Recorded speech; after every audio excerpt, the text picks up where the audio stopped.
Une queue de singe, des yeux de caméléon, une tête de cheval. À première vue, nous sommes face à un puzzle du règne animal.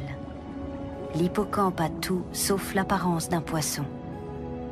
Pourtant c'en est un, et pas n'importe lequel. Une tenue extravagante, une vie sentimentale placée sous le signe de la tendresse et de l'amour libre, une paternité qui veut que ce soit les pères qui mettent les petits au monde, et une progéniture aux allures de dragons de mer miniatures. Animaux merveilleux s'il en est, les hippocampes sont des phénomènes de la nature.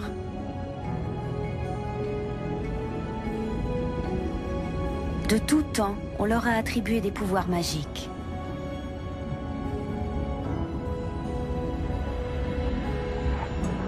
Ils s'entendent bien avec leurs voisins, même les plus imposants. Mais les hippocampes et leurs drôles de cousins sont aussi soumis à une multitude de dangers.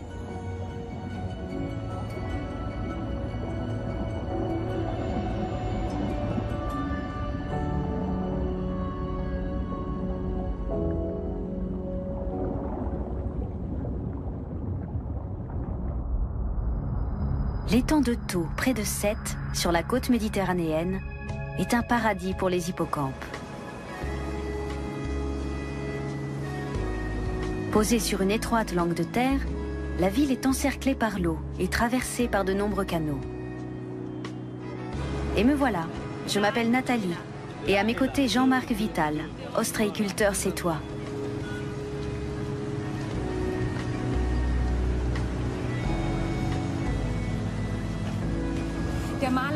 La ville de Sète, souvent surnommée la Venise du Languedoc, est une destination très prisée des touristes.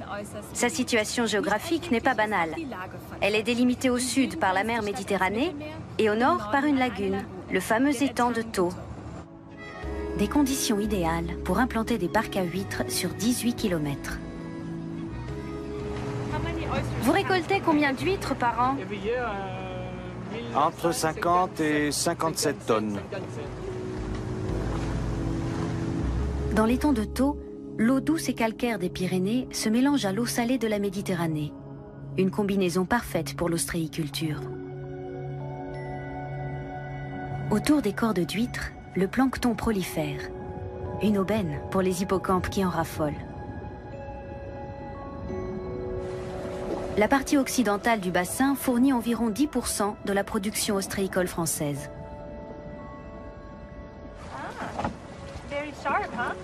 Lors de la récolte, la prudence est de mise. Les coquilles sont coupantes comme du verre. Ce qui ne pose aucun problème aux hippocampes. Les fermes ostréicoles sont leur territoire de chasse. Qui dit hippocampe, dit spécialiste des hippocampes.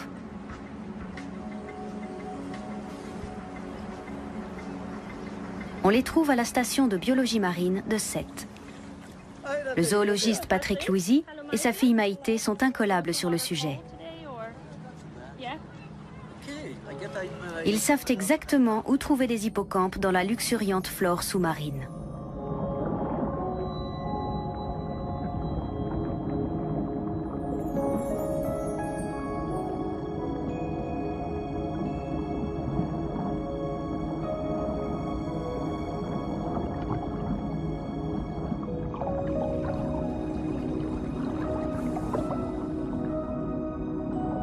Les laitues de mer forment un tapis vert, où de nombreuses espèces lagunaires, comme les araignées de mer, trouvent refuge.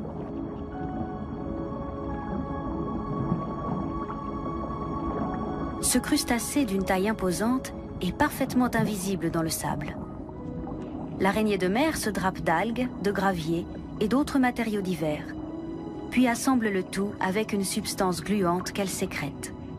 Le nec plus ultra du camouflage. Les deux plongeurs ne tardent pas à trouver leurs premiers hippocampes.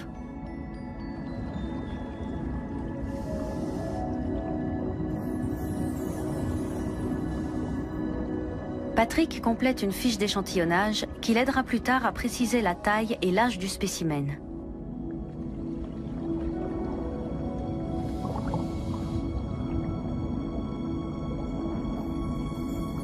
Selon de prudentes estimations, 12 000 à 40 000 hippocampes à museau court et hippocampes mouchetés peuplent l'étang de Thau.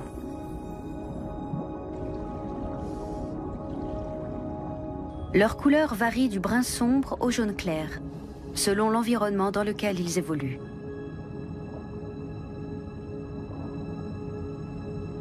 Ils peuvent mesurer jusqu'à 14 cm, de la petite couronne jusqu'à l'extrémité de la queue. Les épaves de bateaux de pêche offrent le gîte à un grand nombre d'espèces.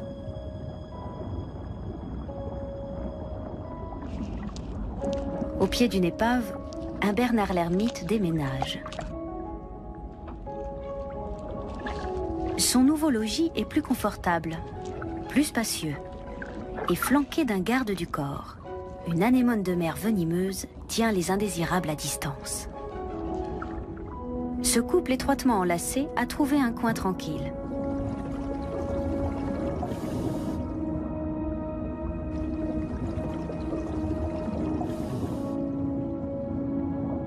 Alors que les populations d'hippocampes diminuent aux quatre coins des océans, celle de l'étang de Thau s'est plutôt bien maintenue. Patrick, qu'est-ce qui explique le nombre d'hippocampes dans cette lagune? D'abord, la nourriture y est abondante. Ensuite, la lagune est très étendue, large et profonde. Elle offre un milieu stable parfaitement adapté aux besoins des hippocampes.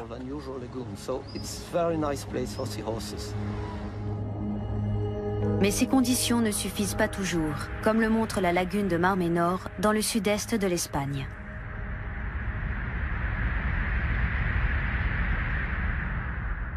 Elle est séparée de la mer Méditerranée par un long cordon de littoral fortement urbanisé.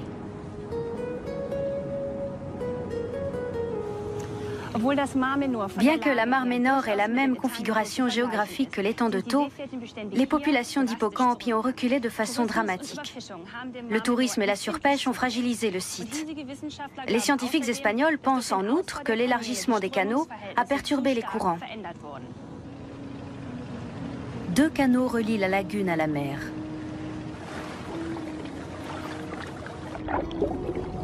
Au premier abord, tout paraît normal.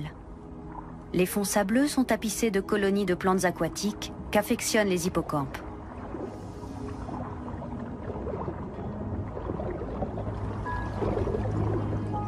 Les épaisses prairies d'algues donnent l'impression d'un milieu sain.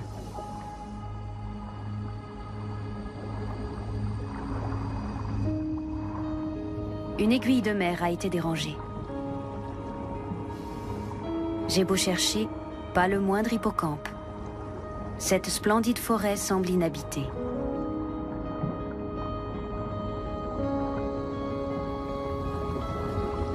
Seul un couple d'aiguilles de mer s'apprête à assurer sa descendance.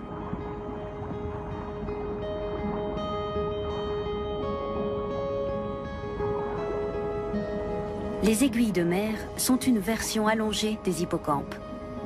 Malgré la différence de silhouette, les deux espèces ont de nombreuses caractéristiques en commun, tant physiques que comportementales. Chez les deux espèces, ce sont les pères qui mettent les petits au monde. Le mâle porte les œufs sous son ventre. Une fois éclos, les petits s'accrochent à lui et se laissent transporter.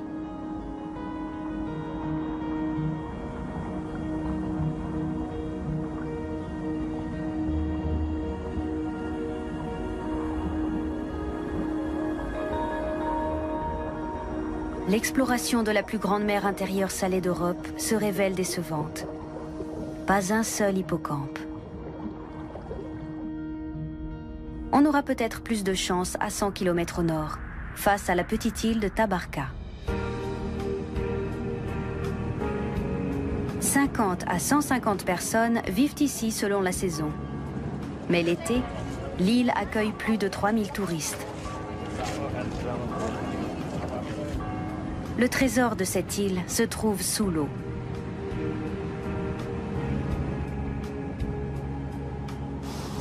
Tabarka est une ancienne colonie pénitentiaire. Aujourd'hui, les touristes y viennent pour la journée et les biologistes marins s'y intéressent, car Tabarka fait partie d'une des grandes réserves sous-marines de la Méditerranée, réputée pour ses herbiers.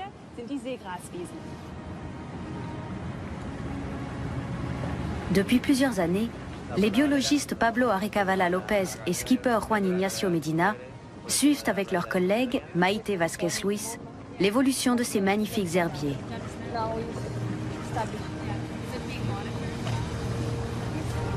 La réserve marine s'étend sur 1400 hectares. Grâce à sa richesse en plantes aquatiques, elle offre un refuge à beaucoup d'espèces qui sont en voie de disparition ailleurs. Les seiches sont aussi à l'aise dans les champs de Posidonie que les hippocampes.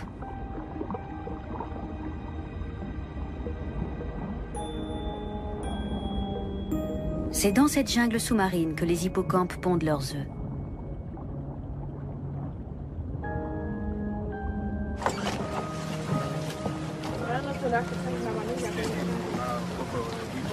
Première observation, rare de surcroît, celle d'un hippocampe qui se laisse dériver au gré du courant.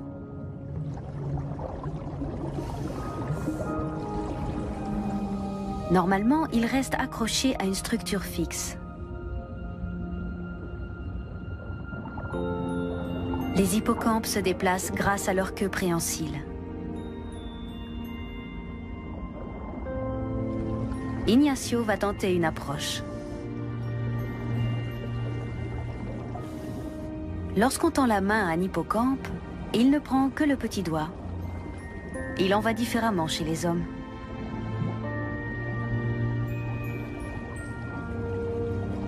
Pour les scientifiques, c'est un grand moment. Ils vont peut-être surprendre au milieu des Posidonies quelques poissons dans leurs ébats amoureux.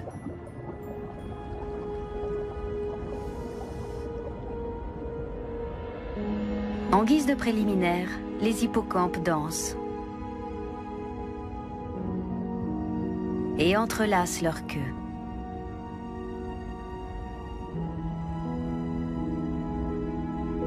Le mâle, reconnaissable à sa grosse poche ventrale, n'a pas de concurrent et peut profiter de sa belle en exclusivité.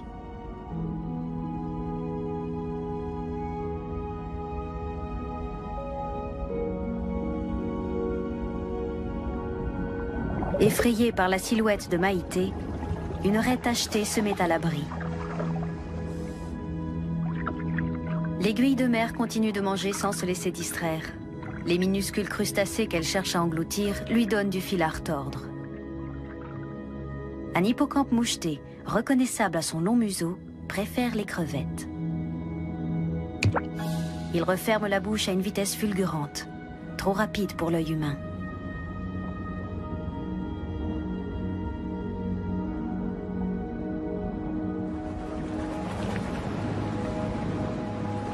Les observations de la journée sont encourageantes.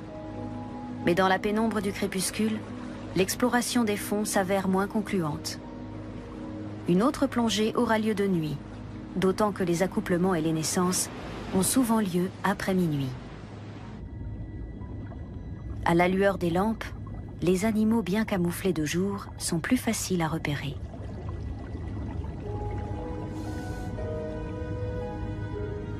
Très vite, un couple d'hippocampes surgit devant la caméra.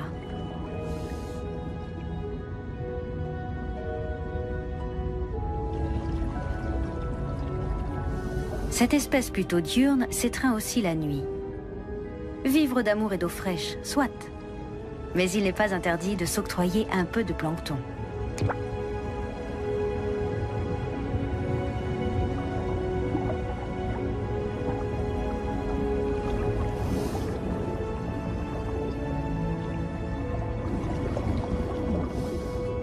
Deux bébés hippocampes sont déjà en goguette. Visiblement, une naissance est en cours.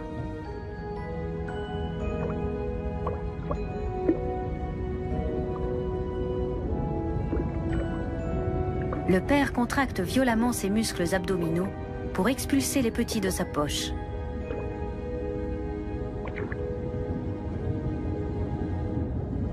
Les bébés cherchent à s'accrocher n'importe où, y compris sur le museau de leur père.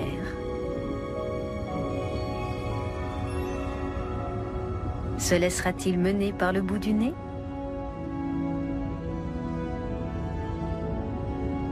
Une scène pour terminer la plongée en beauté.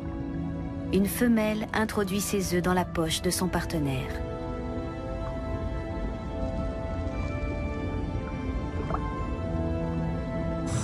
Oh, was war das schön! C'était magnifique. Je n'avais jamais assisté à la naissance de petits hippocampes dans la nature. C'était très émouvant.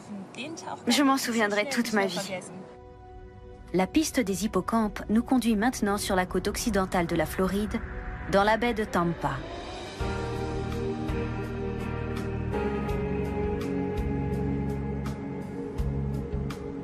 Étangs et canaux représentent presque un tiers de l'agglomération.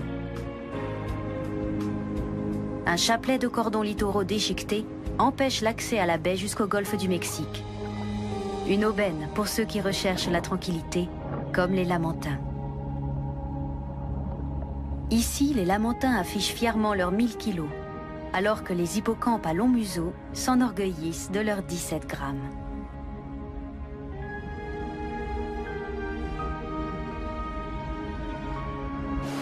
Dans l'eau et sur la plage, c'est un ballet de bipèdes, humains et autres.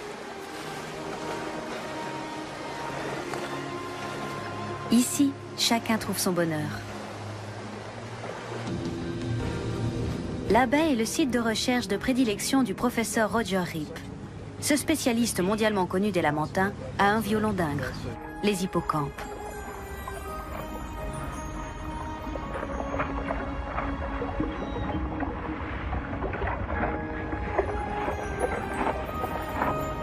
Les lamantins sont exclusivement herbivores et d'une sensibilité à fleur de peau. Leur corps tout entier est recouvert de poils tactiles. En Floride aussi, les plantes aquatiques jouent un rôle fondamental pour les hippocampes, en leur offrant, à eux et leur progéniture, abri et nourriture. Bien que les lamantins se nourrissent essentiellement d'algues et d'autres plantes aquatiques, les deux espèces cohabitent le plus pacifiquement du monde. Les deux espèces vivent dans le même milieu. Il leur faut des eaux peu profondes et des prairies aquatiques. La bonne santé de ces prairies est bien évidemment un facteur indispensable à leur survie. Malheureusement, la navigation, l'urbanisation et la pollution dégradent les herbiers. La qualité de l'eau est également en péril à cause de la pollution. Sans oublier la prolifération du plancton toxique qui provoque une marée rouge et peut être nuisible aux lamantins et aux hippocampes. Ce phytoplancton de couleur rouge sécrète des substances toxiques qui se concentrent le long de la chaîne alimentaire et représentent un danger mortel pour les poissons, les oiseaux et les mammifères.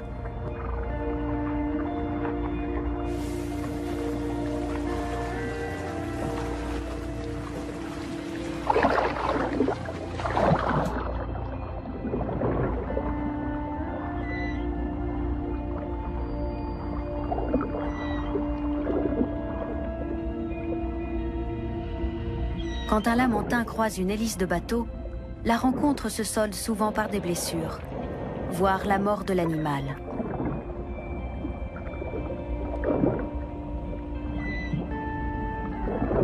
N'ayant pas de prédateurs, les lamantins ignorent la prudence. Au contraire, ils sont curieux et parfois familiers.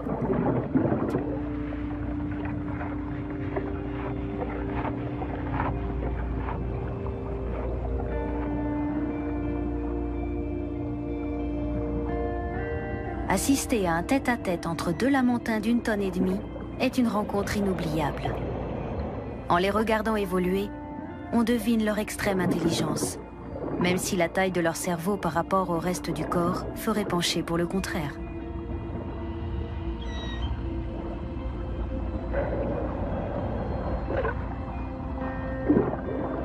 Chacun succombe tôt ou tard au charme de ces colosses débonnaires. Et apparemment, le plaisir est réciproque.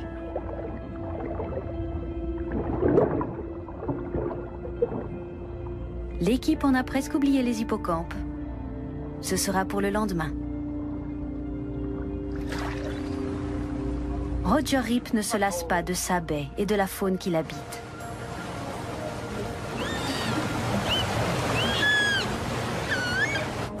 Et il n'est pas le seul.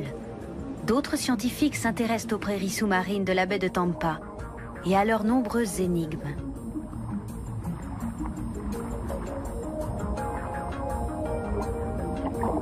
Grâce à un micro sous-marin, Paul Anderson écoute les hippocampes de la baie et fait des découvertes stupéfiantes.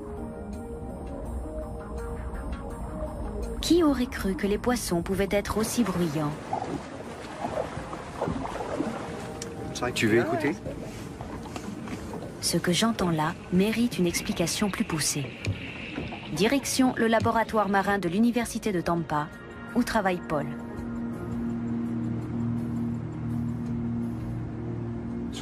On va mettre des minuscules crevettes dans l'aquarium et enregistrer les bruits que font les hippocampes en mangeant. J'allume le haut-parleur. À mon signal, tu mets les crevettes dans l'eau et on notera la durée des clics. Ok? Vas-y. Avant chaque capture, les hippocampes émettent un clic, inaudible pour l'oreille humaine, mais qui peut être enregistré par les appareils. Femelle. 9,40. Mâle. 9,43. Pour classer les différents clics, on place dans l'aquarium un mâle et une femelle. L'enregistrement est minuté très précisément. La fréquence des clics atteint 100 Hz. Pour savoir ce que les hippocampes peuvent entendre, Paul effectue en même temps un enregistrement et un électroencéphalogramme. L'électroencéphalogramme nous indique à quels sons les hippocampes réagissent et donc ce qu'ils peuvent percevoir.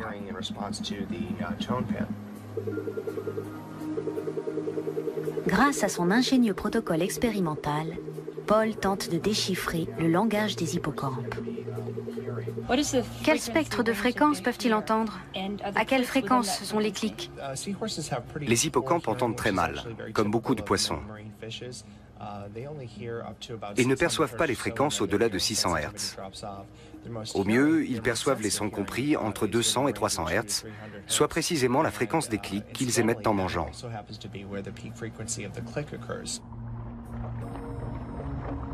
Paul étudie aussi l'évolution des populations de toutes les espèces d'hippocampes de la baie de Tampa.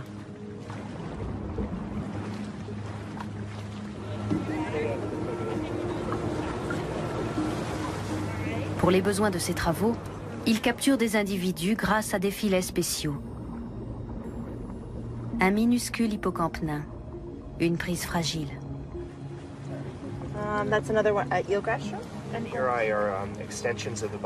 Cette espèce ne mesure pas plus de 3 cm.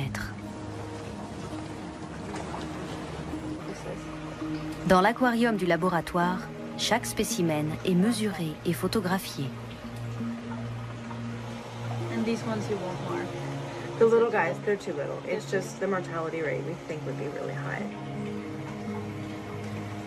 On injecte aux animaux un marqueur chimique qui permettra de les identifier sous une lumière ultraviolette.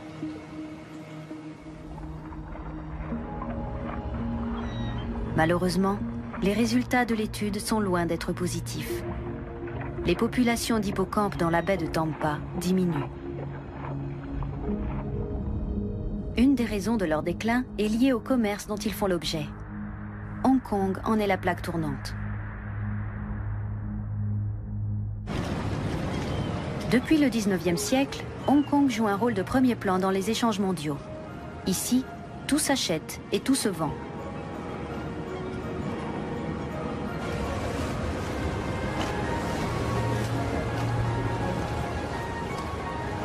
Depuis Kowloon, sur le continent, on prend le ferry jusqu'à Hong Kong.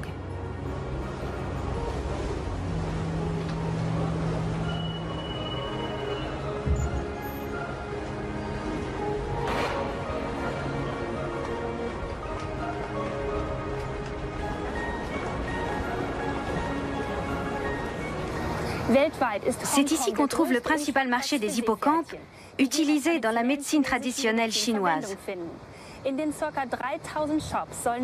Il y aurait plus d'un demi-million d'hippocampes séchés dans les 3000 boutiques. Un nombre incroyable. Premier fournisseur, les Philippines, où les populations d'hippocampes des récifs coralliens ont été quasiment décimées. Allons faire un tour dans une de ces boutiques.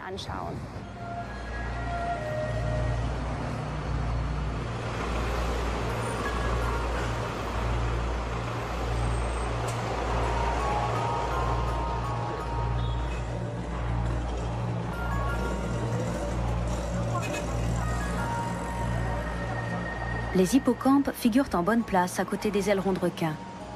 Ils sont censés guérir l'impuissance et soigner à peu près toutes les affections organiques.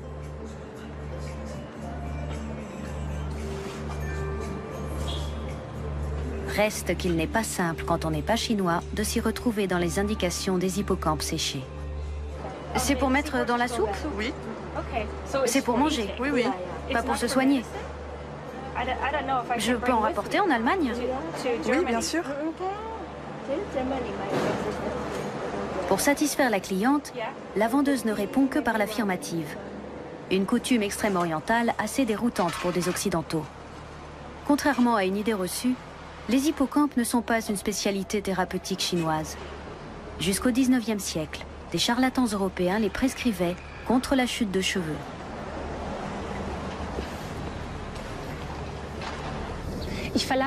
Je quitte Hong Kong, direction Bohol, une île des Philippines au sud de Cebu.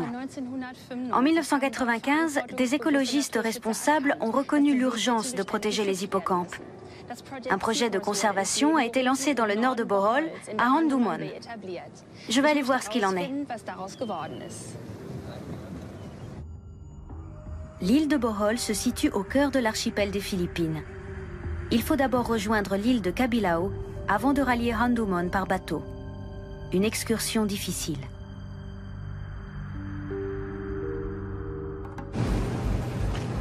Aking Galarse est biologiste et plongeur. Il connaît la baie comme sa poche. Et ici, c'est une expérience qui vaut son pesant d'or.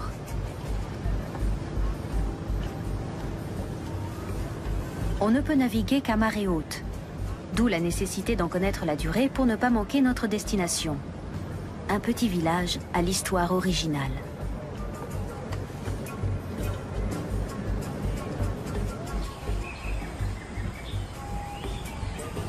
Sous une chaleur accablante, nous arrivons au village dont les habitants ont opéré une reconversion spectaculaire. Autrefois pêcheurs d'hippocampes, ils en sont aujourd'hui leurs plus vifs défenseurs.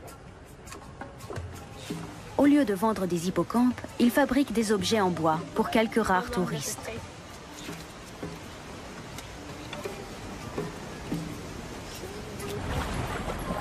Les pêcheurs se sont découverts une autre activité lucrative, la culture des algues rouges pour l'industrie chimique. C'est à partir de ces algues qu'est produit l'additif alimentaire E407, également appelé carragénane. Les lampes qui servaient autrefois à la capture des hippocampes servent aujourd'hui uniquement à l'éclairage du site.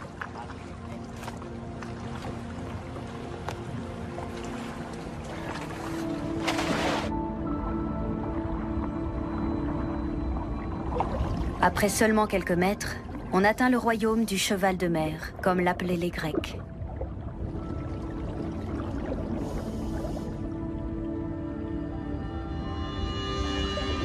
Premier hippocampe dans le halo du projecteur.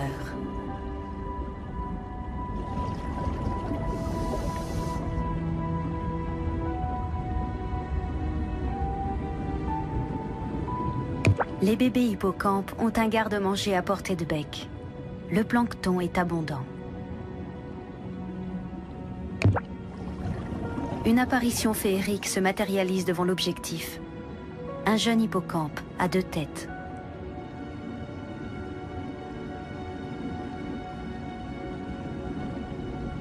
Dans les eaux philippines, les hippocampes attendent la nuit pour sortir de leur cachette. La cuirasse de plaquettes osseuses qui recouvre leur corps ne leur est pas d'une grande utilité contre les prédateurs. Ce soir, c'est la nuit de noces des coraux.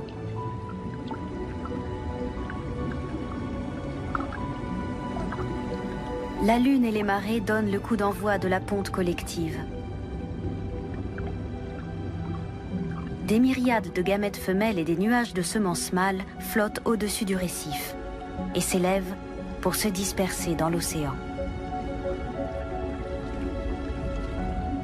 Dans ces immensités marines, c'est l'expulsion synchronisée du frai mâle et femelle qui garantit la fécondation. Un miracle de la nature.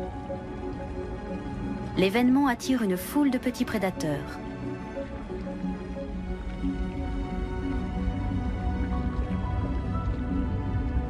Même les hippocampes profitent de cette manne.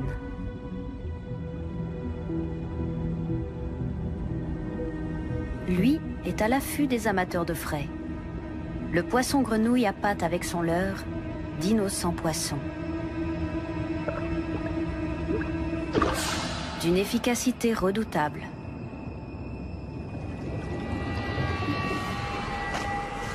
Le lendemain, le navire des plongeurs a déjà changé d'endroit.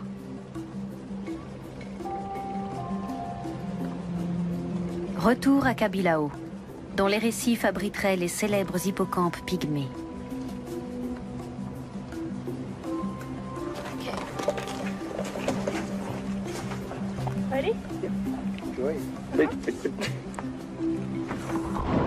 Sous l'eau, des poissons aux formes et aux couleurs les plus diverses nagent au-dessus de gigantesques colonies de coraux.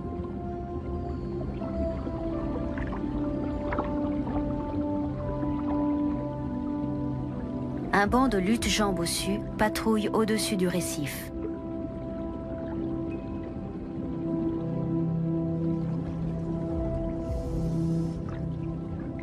Au milieu de la végétation, un inventeur de génie. Un crabe boxeur a muni le bout de ses pinces de 2 anémones de mer avec lesquelles il capture le plancton. Toute cette agitation laisse le poisson grenouille de marbre.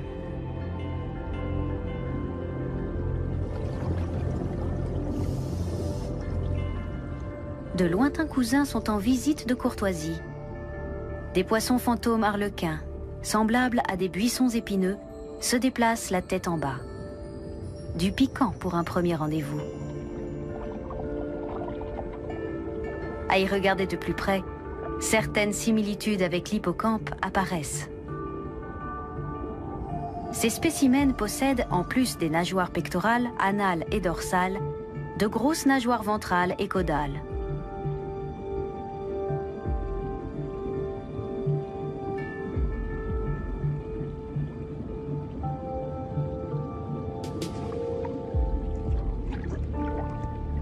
La crevette en costume de clown est dotée d'un appétit féroce. Croiser sa route peut mal se finir. Demandez à une étoile de mer.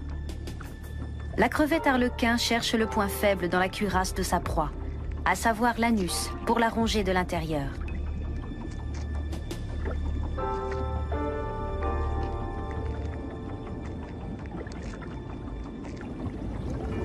Et toujours pas d'hippocampe pygmée aux alentours.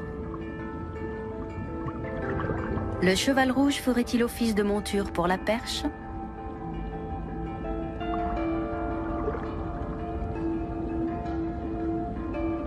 Partout des hippocampes en fanfreluche, mais aucune trace des pygmées. Un couple accomplit les salutations rituelles. Les hippocampes à queue de tigre sont fidèles, même s'ils ne passent pas toute la journée ensemble. Un récif ressemble à une grande ville. On y croise une faune farfelue et bigarrée. Des crevettes qui se pavanent au-dessus des anémones. Ou encore le poisson mandarin qui se gonfle d'importance, mais qui est parfaitement inoffensif. On rencontre aussi des individus avec lesquels on ne plaisante pas.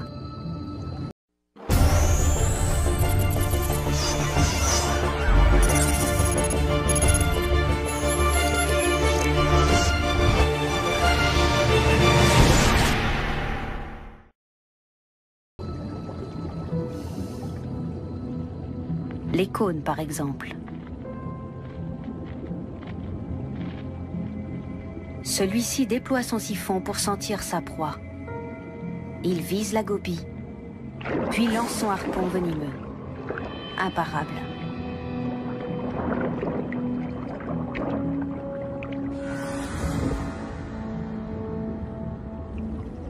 Les recherches finissent par être fructueuses. Dans un grand corail éventail, s'agite une créature minuscule et bien camouflée. À l'œil nu, on ne le reconnaît qu'une fois qu'il se met à nager.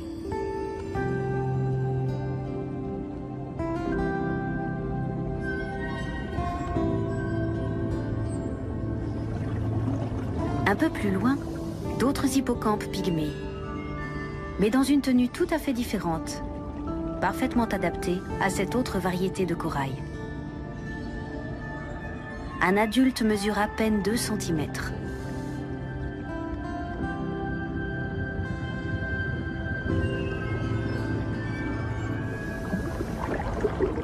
Les hippocampes ne sont pas des inconditionnels des coraux mous. Ils préfèrent les structures sur lesquelles ils peuvent se fixer.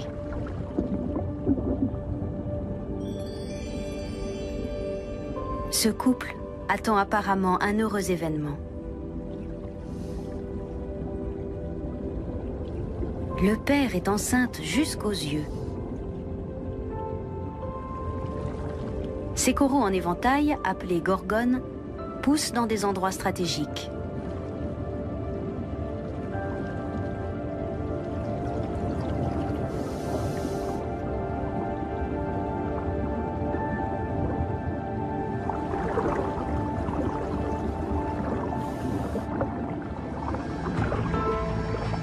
Il n'est pas donné à tout le monde d'assister à une double parade amoureuse chez des rascasses. Cette espèce appartient à la famille des poissons-scorpions, qui compte des membres autrement plus élégants. Lui aussi appartient à cette famille. Comme ses congénères, c'est un solitaire.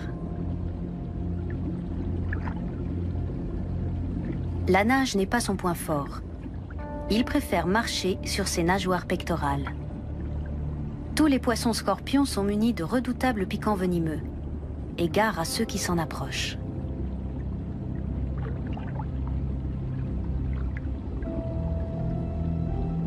Cela vaut aussi pour le poisson-feuille Cacatoès.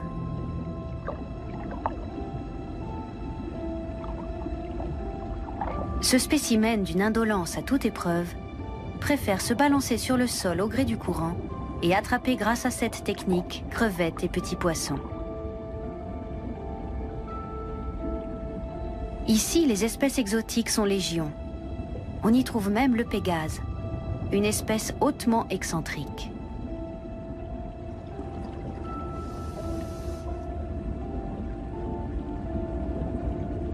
Un hippocampe pygmée, venu d'une autre variété de corail, s'est égaré dans cette haie de gorgone. D'ici quelque temps, il ressemblera à ses congénères établis de plus longue date.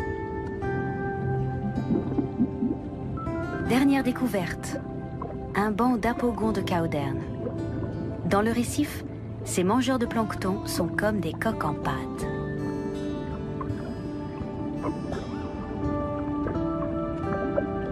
Les imprudents finissent dans l'estomac du poisson-grenouille. Nous quittons les Philippines pour la mer du Nord et la baie d'Helgoland en Allemagne. Les récifs coralliens tropicaux sont de véritables paradis pour les hippocampes. Mais étonnamment, on trouve aussi ces poissons dans des eaux plus froides. La baie d'Helgoland est un paysage à la beauté austère, marqué par l'alternance continue des marées.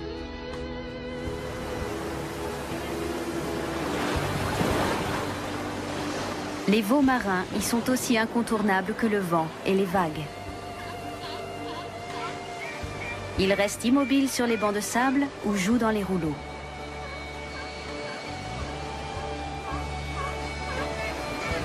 Mais si je suis venue en mer du Nord, c'est pour y trouver des hippocampes.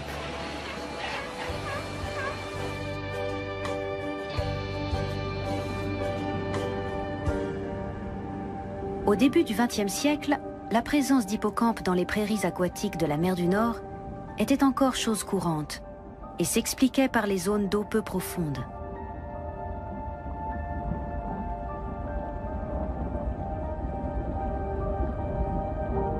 Les prairies recouvraient de vastes étendues au fond de la mer. Aujourd'hui, ces fonds ne sont plus qu'un morne désert. Pendant près de 70 ans, on a pensé qu'il n'y avait plus d'hippocampes au large du littoral allemand de la mer du Nord, jusqu'à un fameux jour de 2001.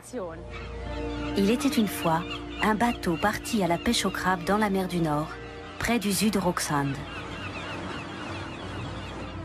Jan Hort manœuvre son bateau comme d'habitude entre les hauts fonds de la baie. Alors qu'il contrôle les prises avec ses collègues, il remarque quelque chose d'exceptionnel. Une capture très inhabituelle.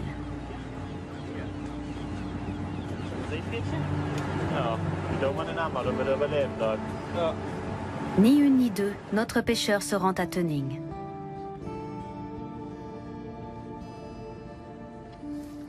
Le pêcheur a donné l'hippocampe au Multimar Vadforum et je m'en vais découvrir ce qu'il est devenu.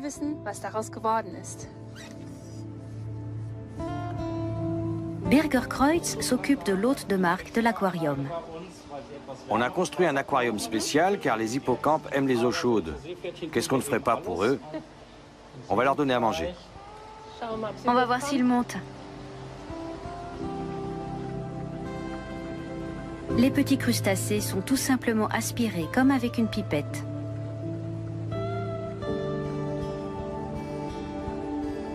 Les bassins ont été conçus pour répondre aux exigences de l'espèce.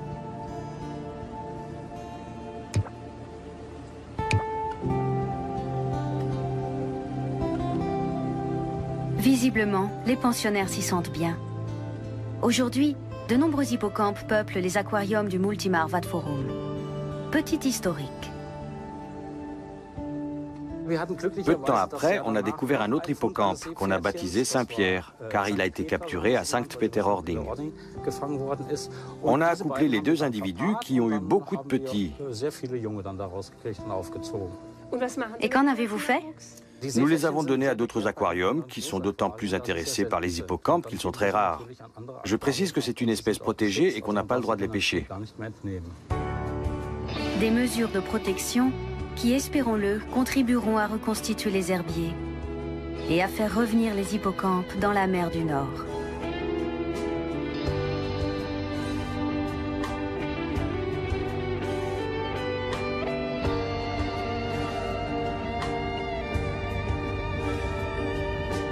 Dans un instant, festival du cinéma. Au programme, Klopka, le piège, en serbe. L'histoire d'un père qui va réaliser l'impensable pour tenter de sauver son fils. Et si vous aimez le film, votez pour lui sur notre site. Votre soirée sur